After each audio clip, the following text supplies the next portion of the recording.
Jahr. Kannst so kommen.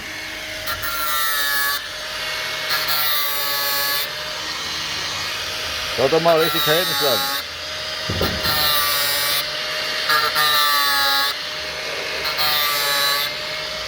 In 1 Minute fertig.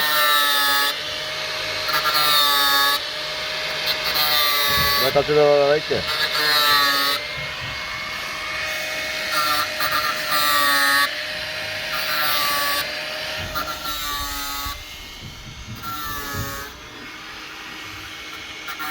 Mach das schon 20 Jahre und schneid immer.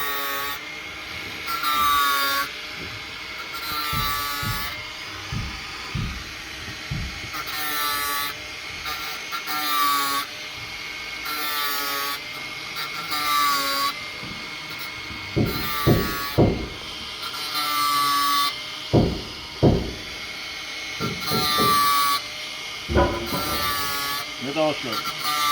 Ja, das. Ja, muss schneiden.